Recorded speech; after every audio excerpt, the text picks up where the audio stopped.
Psalm 35 verse 1.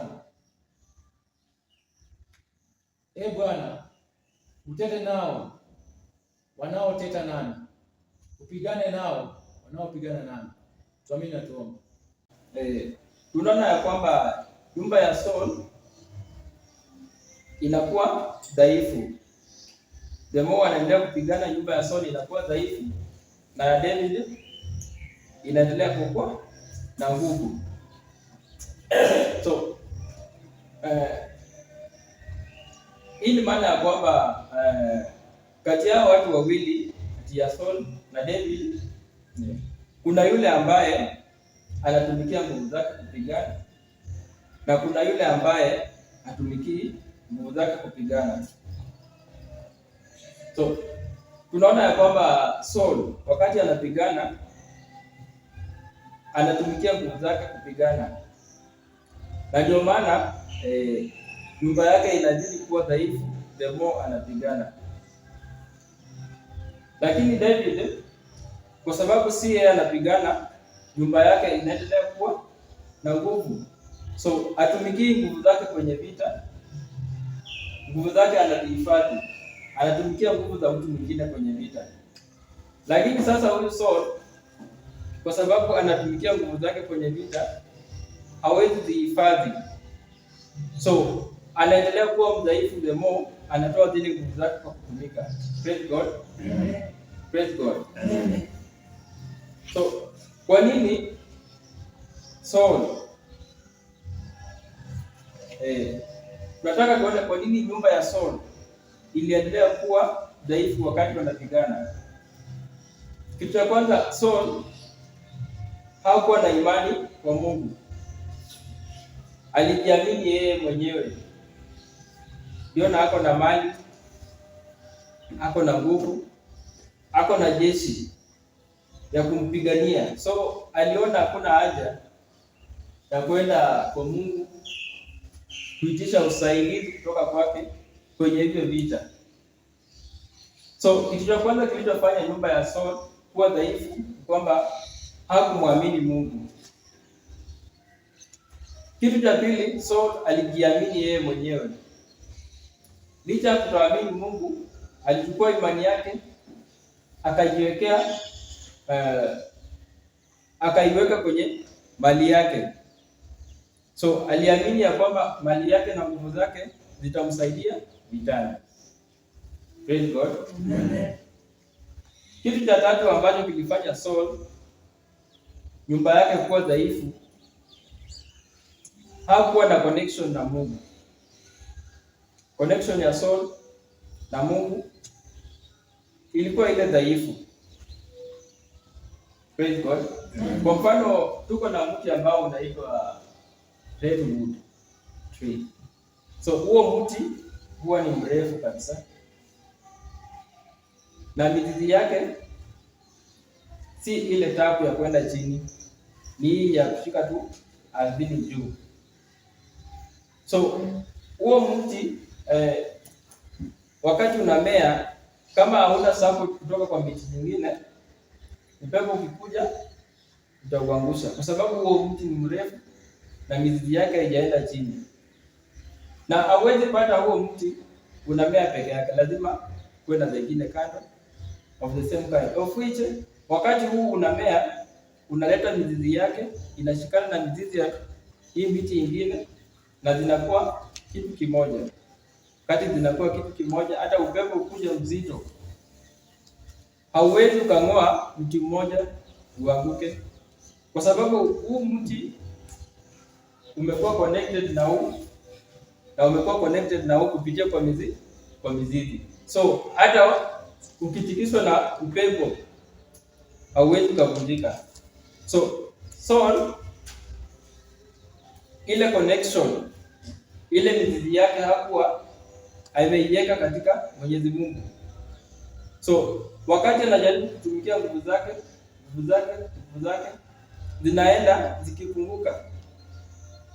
Hiyo ndio maana ya kwamba nyumba yake inaenda kuwa dhaifu ama inaendelea kuwa dhaifu wakati anapigana.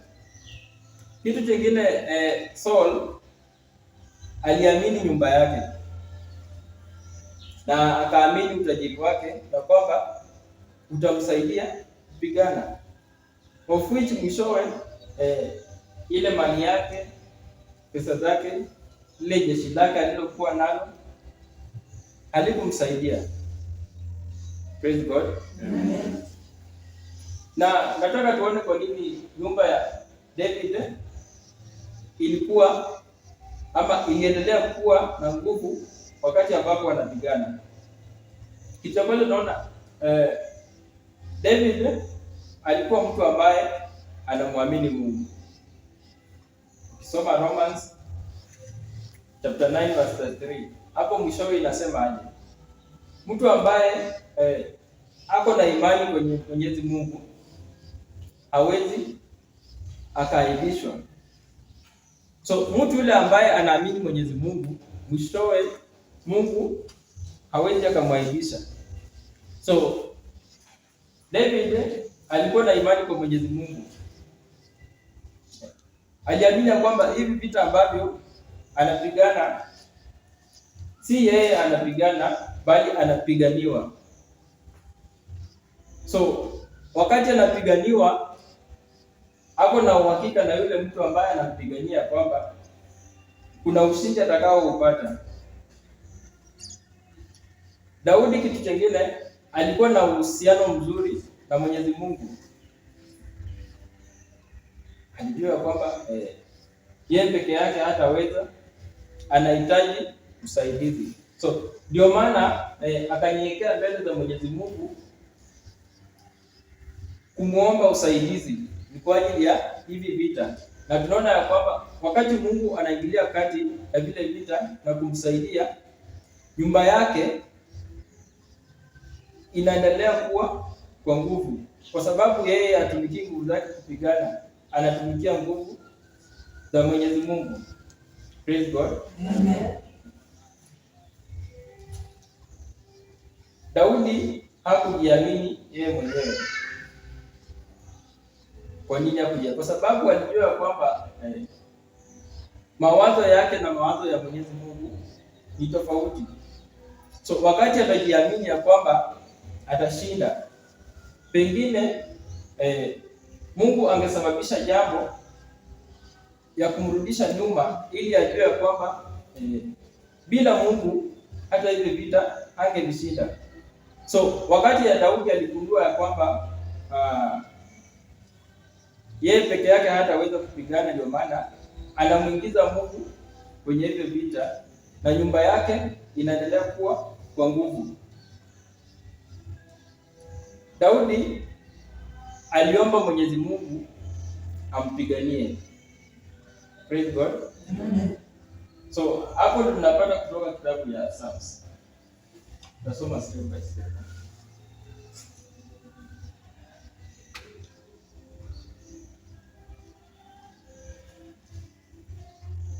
Psalms 35.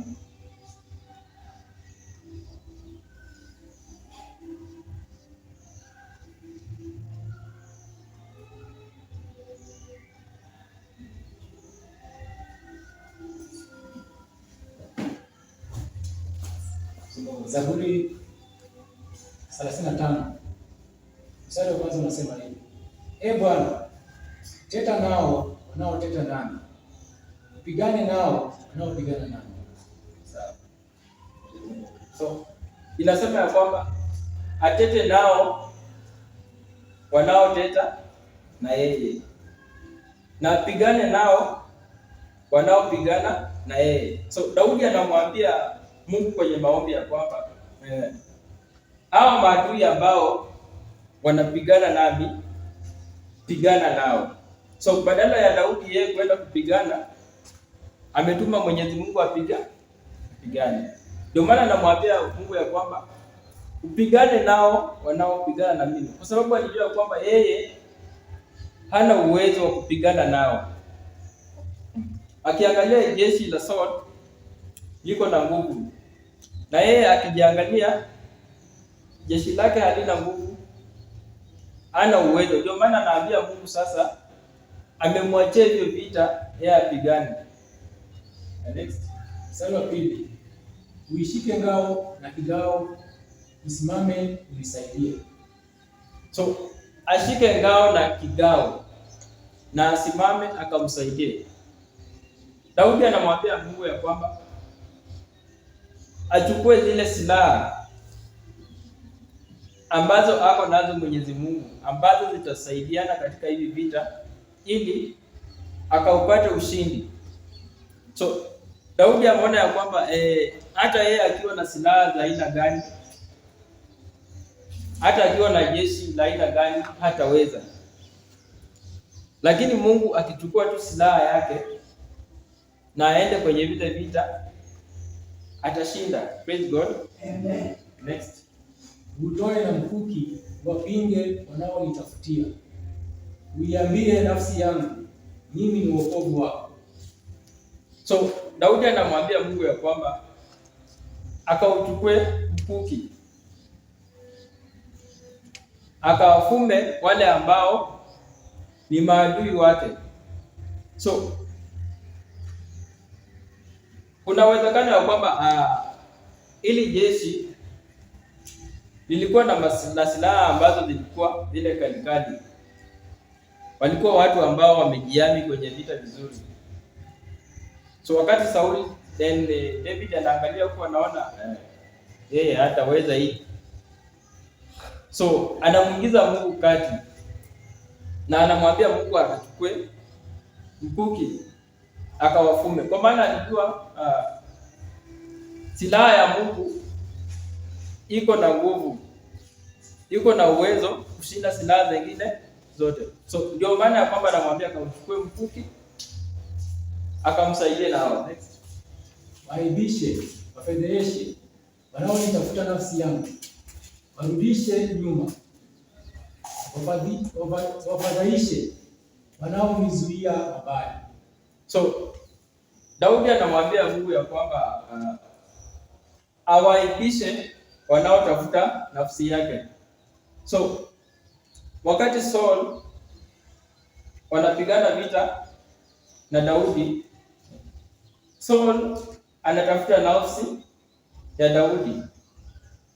So Daudi anaomba Mungu ya kwamba awaibishe hao wanaotafuta nafsi yake. Aibishe Saul anayetafuta nafsi ya Daudi, amfedhaishe na amrudishe nyuma. So wakati Mungu anaingilia kwenye vita na anarudisha Saul nyuma, naona ya kwamba Daudi naye atasonga mbele. Wakati Saul anarudi nyuma, nguvu zake zinaisha. So Daudi naye anaenda mbele na anapokea nguvu zingine mpya. Na wakati huyu anarudi nyuma, ataaibika. Na akiaibika, ataanza poromoka kurudi chini. Ataanza kupoteza imani. Na huyu wakati anasongeshwa mbele, imani yake inazidi kuwa na kuzidi kuwa strong na anaendelea kuenda mbele. Praise God. Amen. Wawe kama makapi mbele ya upepo, malaika wa Bwana akawaangusha chini. Wawe kama makapi mbele ya upepo. Unajua makapi? Manya mola ga kuirola. Wakati unairola matuma, si ndio? Ile uchafu inatoka kwa mahindi hiyo. Hayo ndio makapi. You see, wakati upepo unakuja nayo mahindi yanateremka kwenye kikapu chini, kuna upepo unatoka hivi, si ndio? So huo upepo huo uchafu si wewe unautoa kwenye mahindi, ni upepo inatoa. So Daudi anaomba Mungu akimwambia kwamba wao au maadui wake wakuwe kama huo ukabi kwenye mahindi, so na wakuwe dhaifu. So wakati upepo utakuja, utapita nao hadi chini. So tunaona ya kwamba Sauli, yes, ako na nguvu, amejisitiri, jeshi kubwa kule nyuma kabisa limemlinda. Jinsi ukapi unavyojisitiri kwenye hindi. Wakati hiyo kitu inakuwa kwa mahindi, hata kutoka inakuwa ngumu, si ndio? Lakini wakati inakauka, mahindi inakauka, alafu upepo unapita katikati, hiyo kitu inatoka tu inauka huko. So inawezekana kwamba Saul ako na nguvu kabisa, amejisitiri kwenye jeshi nyuma, lakini wakati jeshi lake linakauka, yeye anabaki dhaifu. Wakati Mungu anakausha jeshi lake, analimaliza nguvu, yeye anabaki dhaifu. Wakati sasa ataisha kabisa, atakuja kubebwa tu na upepo na kutupa kule. Praise God. Amen. The same way, maadui zetu wakati wanaona ya kwamba wako na nguvu za kutupiga vita, wako na nguvu za kufanya kile kitu ambacho wanaona wanaweza kufanyia ambacho wewe huwezi fanya. Siku moja watakapokaushwa, siku moja wakati nguvu zao zitaisha, watakuja kubaki kama ukapi, na watakuja kubebwa tu na upepo na kurushwa huko, na wakirushwa huko na wewe unabaki strong, si ndio? Next. Njia yao na iwe giza na utelezi, malaika wa Bwana akiwafuatia. So Daudi anasema ya kwamba njia, anaomba Mungu ya kwamba afanye njia za maadui wake zikuwe giza na utelezi. Wakati ambapo unatembea kwa giza, utajua mahali utaenda. Kama shimo liko hapo mbele, si utaingia tu ndani na unaanguka, unaumia, si ndio? Na wakati barabara iko na utelezi, unaweza tembea kwa mwendo wa haraka, kimbia utaanguka, si ndio? So giza na utelezi kwa pamoja, maneno inaharibika kabisa, si ndio? So kwenye vita yafaa kuwe na mbio, kimbie mbio, kwa sababu adui anakufuata. Yafaa utoke mbio, ukuwe na uwezo wa kukimbia, na pia yafaa ukuwe na uwezo wa kukimbia mahali ambapo kuna mwangaza, unaona mahali unaenda. So hapa Daudi anaomba ya kwamba njia zao zikuwe giza na utelezi. Hiyo ni maana ya kwamba washindwe kupita, wafika hapo mbele wakaangamie pale, wasiendelee, na pengine wakiendelea wataenda kuumiza kule mbele. So wakati hawa njia zao zinakuwa giza na utelezi, wanashindwa kukimbia,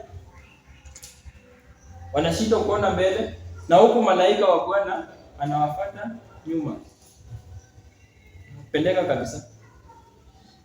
So the same way, hata katika sisi maisha yetu,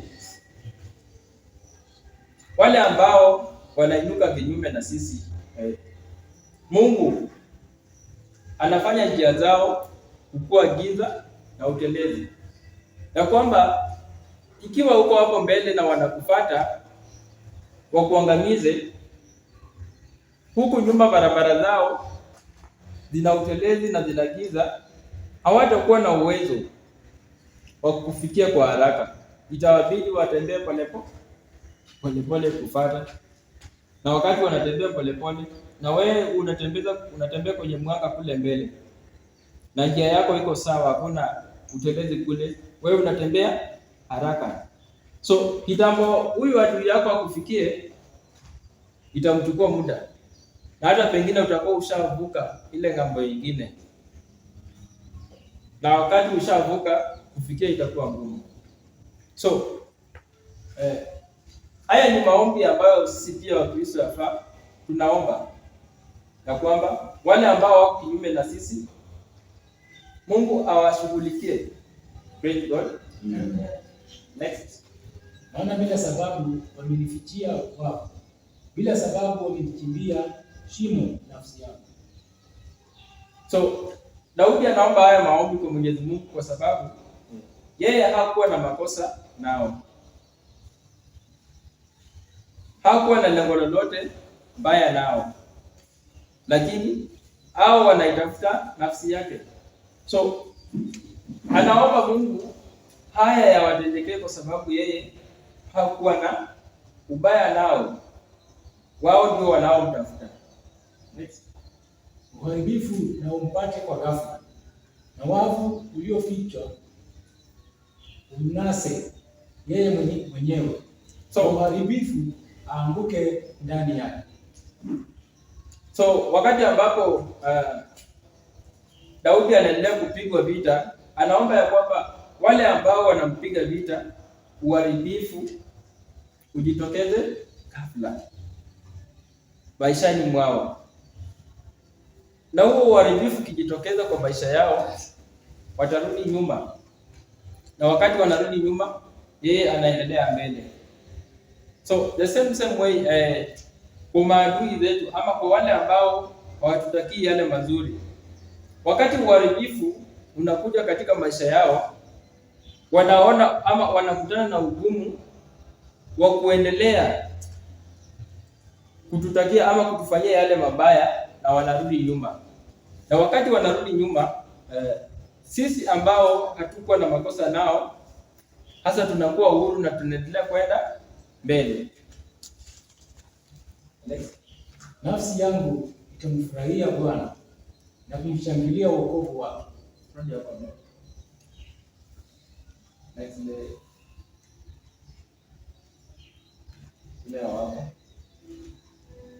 Nitarudia kuanzia mstari wa 8. Uharibifu na umpate kwa ghafla, na wavu uliofichika umnase yeye mwenyewe. Kwa uharibifu aanguke ndani yake. Nafsi yangu itamfurahia Bwana na kumshangilia wokovu wake. So praise God. Amen. Mshaiona watu wakivua samaki, si ndio? Lazima utumikie neti. So wakati unaweka hii neti kwenye maji, unatarajia nini? Samaki ingie ndani na igwame hapo, ndio uivute uitoe, si ndio? So the same way hapa waliweka neti mahali ili Daudi akuje aingie ndani. Akishaingia ndani, walijua kwamba watakuwa wamemshika na watakuwa wamemweza kabisa sasa. Lakini pale juu tunaona kwamba uharibifu unajitokeza ghafla bila ya wao kutarajia kwamba hataingia kwenye huo mtego wa neti. So nilikuwa natoa mfano kwa wakati ambapo unaweka neti kwenye maji ili ishike samaki, alafu kitu inatokezea tu, yaani uharibifu unajitokeza tu. Unapata ya kwamba badala ya hiyo neti kushika samaki, wewe ndio unaanguka kwenye maji na unajiingiza kwenye hiyo neti.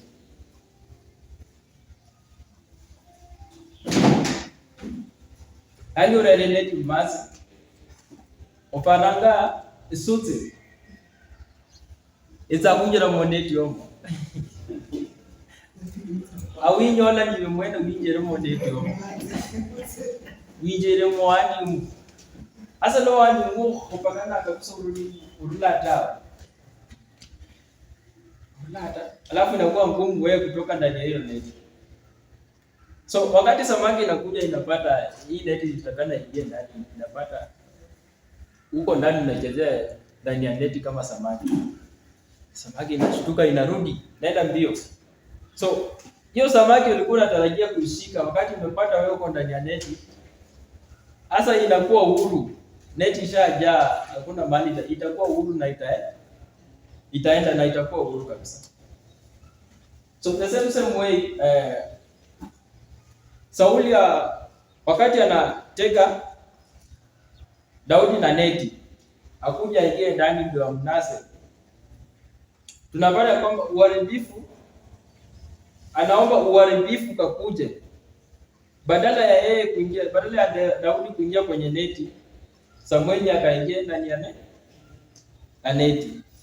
Kwa maana Daudi alijua Samueli akiingia ndani ya neti atakuwa uhuru na ataenda na Sauli atabakia kwenye ile neti na atakuwa amemshinda. Praise God. Amen. So the same way we as Christians, our prayer should be, wacha maadui wetu wakaingie kwenye huo mtego ambao wanajaribu kutuwekea, ili watakapoingia kwenye huo mtego sisi tutakuwa uhuru, tutaenda na tutaendelea kuwa mbele, si ndio?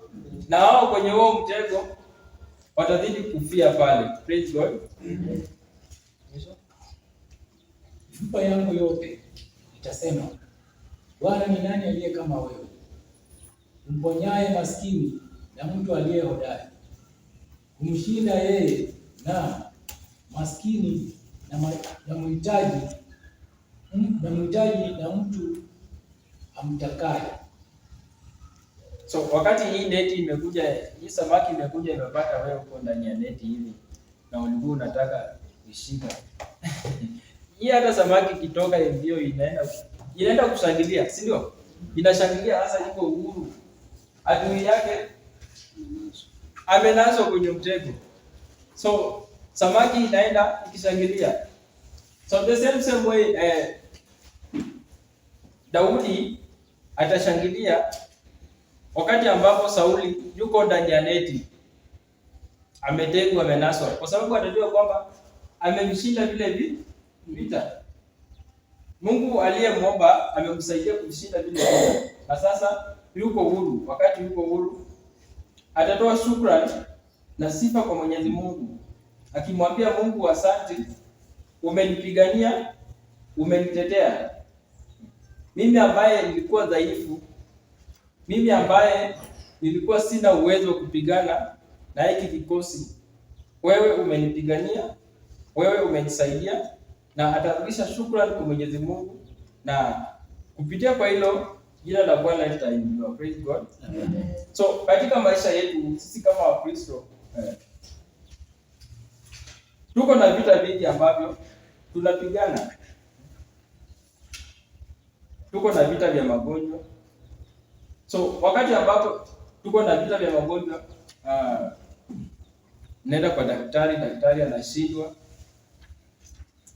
chemistry inashindwa, so unabaki ni wewe tu, baki ni wewe na Mwenyezi Mungu. So tunaona kwamba ikiwa hautaamini Mwenyezi Mungu ya kwamba anaweza kuondolea yale magonjwa,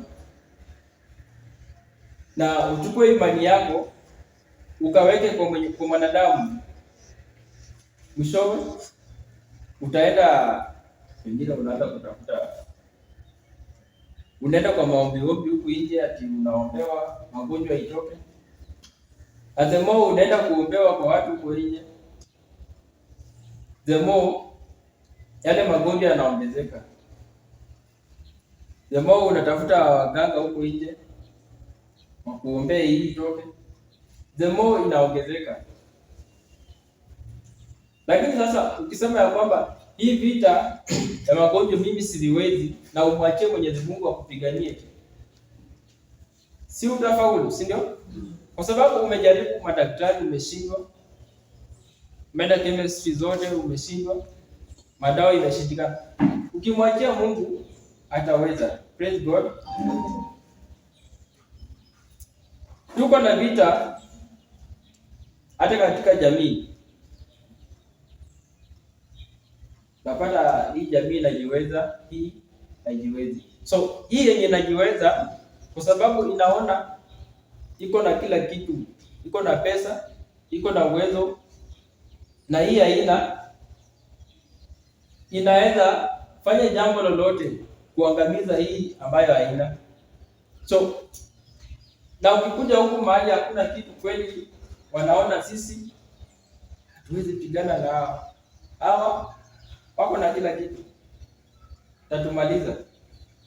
So hao wenye hawana kitu inabidi wachukue imani yao waweke kwa Mwenyezi Mungu, kwa Mwenyezi Mungu. Akuwe ni Mungu atakayewapigania, akuwe ni Mungu atakayewatetea, kama Daudi alivyofanya. Alijua kwamba yeye hana uwezo wa kupigana na huyu, kwa sababu huyu wako na kila kitu, akaweka imani yake kwa Mwenyezi Mungu. So the same way we as Christians, wakati tunapigana vita vya kijamii na hatuna uwezo wa kupigana na wale ambao wanataka tupigane nao, na tunachukua imani yetu tunaweka kwa Mwenyezi Mungu, tunapata ya kwamba the more au wanatupiga, the more wanazidi kurudi chini, wanaendelea kuporomoka, zile mali zinaenda kuisha. Na sisi ambao tumejificha kwenye Mwenyezi Mungu tunazidi kuinuliwa. Ile neema tunapata ni tofauti na neema ambayo wako nayo. Praise God. Mfano mzuri ni wa kunguru. So wakati kunguru nataka mayai, vifaranga vyake anaviweka pale. So mvua ikianza kunyesha, hivi vifaranga havina uwezo wa kujikinga yale matone ya maji. So kunguru ndiye anayestahili kuja kuchukua pawa lake alifunika vile vifaranga. So wakati anavifunika bila vifaranga kule ndani, viko sawa, viko comfortable, joto linapata, maji hayafikii. So wakati sisi ambao hatuna uwezo wa kufanya kile kitu ambacho yafaa kufanya, ama wa kufanya kile kitu ambacho watu wanatusukuma tufanye, na tunachukua Yesu kuwa ubawa wetu na tunakaa ndani yake, tunakuwa comfortable. Praise God. Amen. Hata hiyo mvua ikinyesha haitatufikia. Hata yule adui afanye nini hata kufikia. Bwana Yesu asifiwe. Amen. So yafaa sisi kama Wakristo tuwe na imani ndani ya Mwenyezi Mungu, na kwamba licha ya changamoto tunazopitia, licha ya shida na vile vitu vingine vingi tunavyopitia, yafaa tuwe na imani ndani ya Mwenyezi Mungu. Yafaa tupigane vita ambavyo ni vizuri. Wakati tunaamini ndani ya Mwenyezi Mungu, tunapigana vita ambavyo ni vizuri, vita ambavyo hatutatoka hapa tunaenda kwa ushirikina kutoa nguvu huko ndio tupigane na wale ambao wanatuzidi. Hapana, vita ambavyo tunaomba Mwenyezi Mungu akatupatie nguvu zitokazo kwake na kupata ushindi kutoka kwa Mwenyezi Mungu. Na wakati ambapo tunafanya hivyo, tunaona ya kwamba nyumba zetu zitaendelea kuwa na nguvu, kinyume na nyumba zile za maadui zetu ambao wanatupiga vita. Praise God. Amen. Bwana Yesu asifiwe. Amen. So hilo ndilo himizo langu kwenye siku ya leo. Wacha tupigane vita vizuri. Na wakati ambapo tunapigana vita, wacha tukaweka imani yetu kwa Mwenyezi Mungu ili akatusaulie. Sawa sawa? Amen.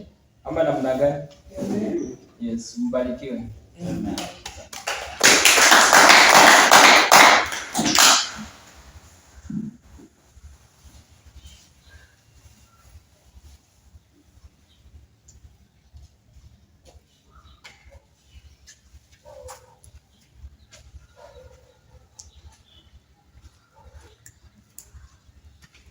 Bwana Yesu asifiwe. Amen.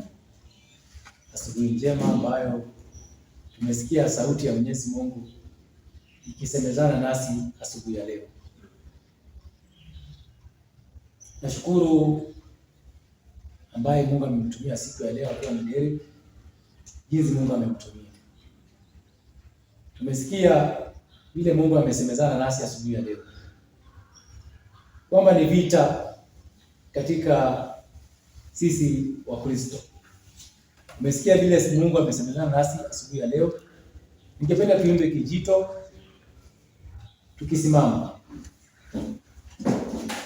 Tunapoimba huo wimbo, kuna mambo Mungu amesemezana kupitia kwa mhubiri wa siku ya leo. Katika hizi vita, unamtanguliza nani mbele? Unamtanguliza Yesu Kristo? Unamtanguliza nani katika vita? Wewe mwenyewe unajijua. Na tunapoimba huo wimbo, tusemezane na Roho wa Mungu. Mahali ambapo tumeenda kinyume, Mungu aturehemu. Kijito cha utakaso ni damu ya Yesu. Anao uwezo kulipa wokovu. Kijito cha utakaso nizame kuoshwa humo, namsifu Bwana kwa hiyo nimepata utakaso. Viumbe vipya naona, damu ina nguvu, imeharibu uovu uliodhulumu. Kijito cha utakaso nizame kuoshwa humo, namsifu Bwana kwa hiyo nimepata utakaso. Naondoka kutembea nuruni mwa mbingu, na moyo safi kabisa kumpendeza Mungu. Kijito cha utakaso nizame